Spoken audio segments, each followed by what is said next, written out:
Hello friends, welcome back to my YouTube channel. तर मी आणि तेजस्विनी आज चाललो आहे शॉपिंगसाठी. तेजाला काही शॉपिंग करायची होती, तिची आता घरी जायची तयारी चालू आहे. तर मग घरच्यांसाठी काही वस्तू घ्यायच्या होत्या. आम्ही फर्स्ट एका मार्केटमध्ये आलो, तिथे वस्तू काही आवडल्या नाहीत.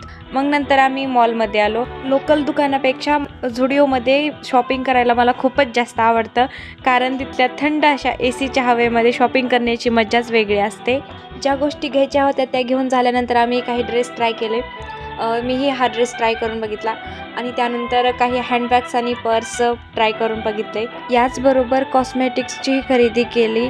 देन तिथे असलेलं लेडीज कलेक्शनही पाहून घेतलं. उन्हाळ्याची सुरुवात झाली आणि एवढं ऊन वाढले ना, अगदी 9च्या सुमारासच कडक असं ऊन पडते आणि यामुळे डिहायड्रेशन खूप होत असतं.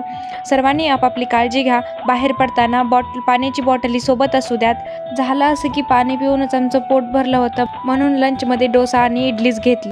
Hello friends, welcome back to my YouTube channel. तर मी आणि तेजस्विनी आज चाललो आहे शॉपिंगसाठी. तेजाला काही शॉपिंग करायची होती, तिची आता घरी जायची तयारी चालू आहे. तर मग घरच्यांसाठी काही वस्तू घ्यायच्या होत्या. आम्ही फर्स्ट एका मार्केटमध्ये आलो, तिथे वस्तू काही आवडल्या नाहीत.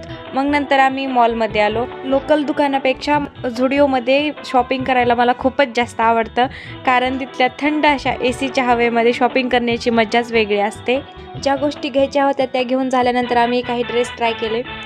मीही हा ड्रेस ट्राय करून बघितला आणि त्यानंतर काही हँडबॅग्स आणि पर्स ट्राय करून बघितले. याचबरोबर कॉस्मेटिक्सची खरेदी केली.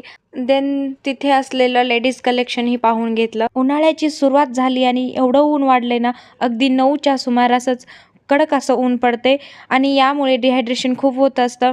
सर्वांनी आपापली काळजी घ्या. बाहेर पडताना पाण्याची बॉटली सोबत असू द्यात. झालं असं की पाणी पिऊनच आमचं पोट भरलं होतं, म्हणून लंचमध्ये डोसा आणि इडलीच घेतली.